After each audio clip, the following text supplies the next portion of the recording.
yung SEC, gobyerno natin sa Pilipinas, sinabi sa Binance, bawal sila mag-operate dito. So, take it as an opportunity para malaman nyo anong klaseng trading platform ang meron sa buong mundo. Actually, pwede din naman gumamit ng VPN, pero syempre, dumidiskarte ka na lang doon. So, pag bawal sa Pilipinas, bawal. Nakikita nyo naman sa mga Facebook ko, yung mga post ko. Galing ako sa Europe, dito ako sa Paris. So, matend ako ng mga events, Blockchain Week, at saka yung Soy Basecamp. Then yun, meron ako mga nakakilala ng mga traders doon, mga NFT guys. So, yun, may natuklasan ako na trading platform na ginagamit na sikat sa Europe. So, i-explain ko naman sa inyo ngayon, then re-reviewin natin yun.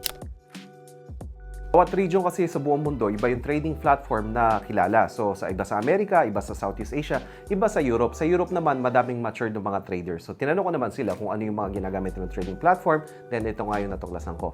Prime XBT. At syempre, naging close natin sila. In-explain ko din kung gaano nagiging supportive ang Team Kuya Da. Sabi ko gaano kalakas ang market dito sa Pilipinas. So, nagbigay sila ng special offer dito sa Philippine market. Guys, sila ng 7% deposit bonus sa Filipino market. Ito 20% bonus sa Filipino market din.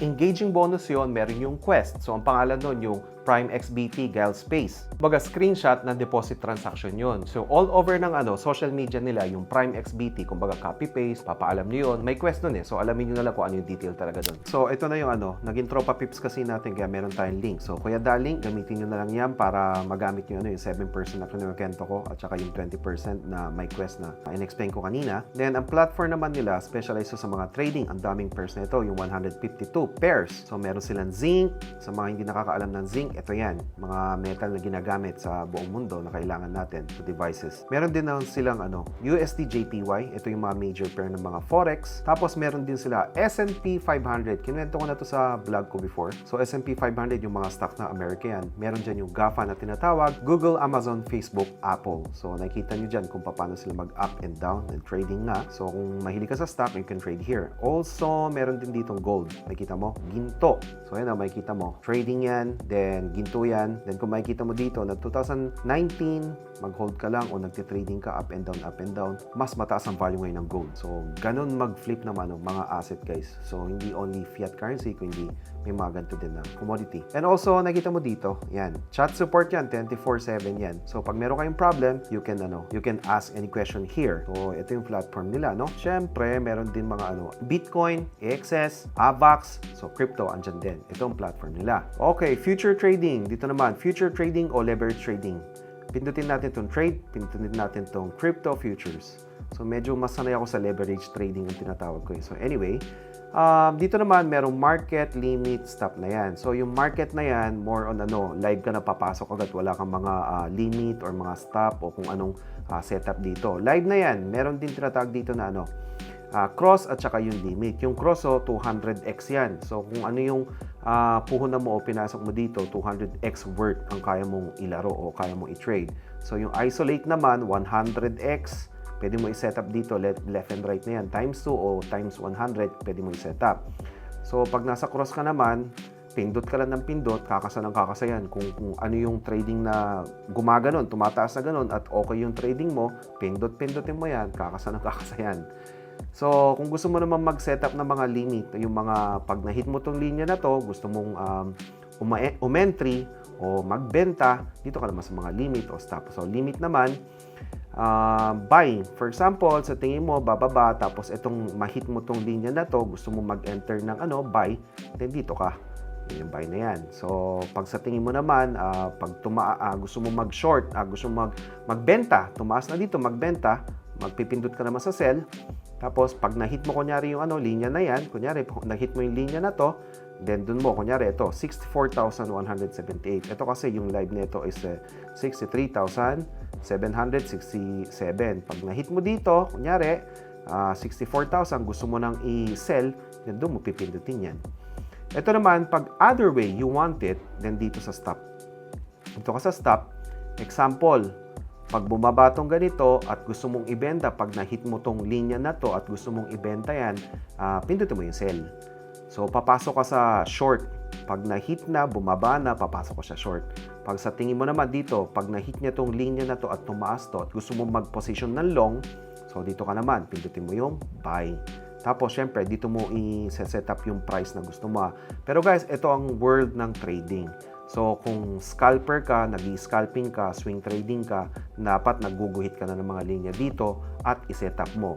So, kaya mong tutukan, sige, dito ka, banat ka ng banat, scalping, dito ka, banat ka ng banat ka. Pero, mas maganda, mag-setup ka, basahin mo, then, maglinya kayo, then, mag-set kayo ng limit para risk management nyo, andun lang. So, ito naman ang trading ng future trading. Paano naman, magkarga dito? So, hindi ko pa nakargaan to eh. So, titingnan natin. Deposit, pindutin nyo yan.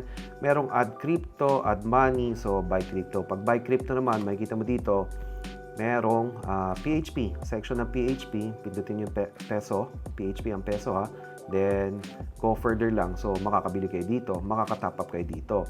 Add money naman, tinignan ko to, Pilipinas, kaso hindi ko po kabisado, walang GCash eh, Perfect Money, I've never tried that, and at itong ADV Cash, I've never tried that. So kung magdi-deposit ako, kung gagamitin ko talaga, mas sanay ako dito sa Add Crypto. Deposit Crypto, kunyari ito, USDT. Tapos, meron silang network ng Ethereum, BEP20 at saka Tron, TRC20. So, yun lang. Pwede nyong gamitin dito.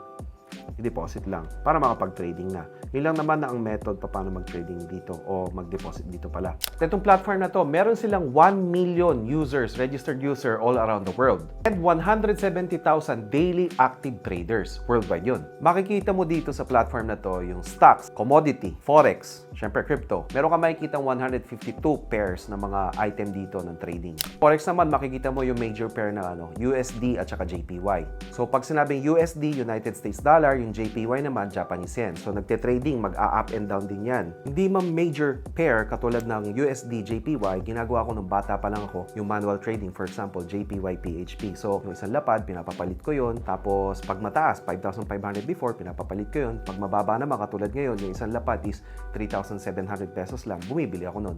So ganun yung ginagawa ko nung bata. Ngayon, ito naman is digital version. Mahilig ka mag-scalping o swing trading o a little bit, mga few months na trading na ginagawa nyo, long hold. So, okay to, nakafocus siya doon. Wala namang iba-ibang function na madami pang gagawin kung hindi trading. Mahilig ka sa trading, then technical analysis. Ito, okay naman tong platform na to. Then, madali din mag-deposit. So, wala na siya yung mga kung anong P2P o ano man. Naman, pag may nakita akong bagong platform, interesado naman ako kasi meron akong ginagawa na arbitrage. Alam nyo ba, sa buong mundo, madaming platform, iba-iba yan. At minsan, iba ang presyo ng bawat platform. Kahit same na products, for example, BTC, USDT, depende sa platform, minsan umiiba yung presyo niya. Mas mura dito bibilin.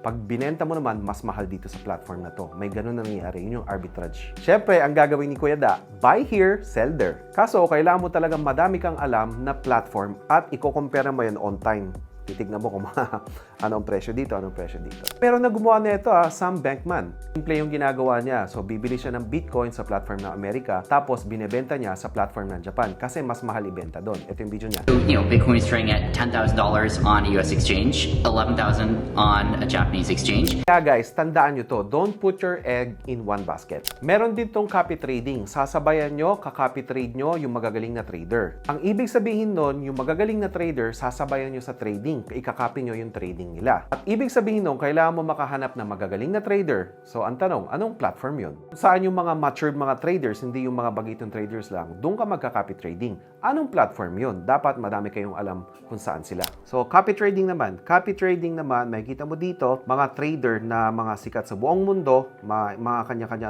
platform ang ginagamit nila. Isa na din tong Prime XBT dito. Ang fa-follow nyo naman, yung madaming followers. Yan. At saka yung mga daily active sa mga trading isang araw. So, titignan mo din kung ano yung mga trading na ginagawa nila. Then, pwede mong i-copy trade yan. So, yung link naman, i-copy-paste ko na lang sa baba. Check nyo na lang yon. So, excited ako mag-arbitrage. So, yun lang. See you until the next content. Bye!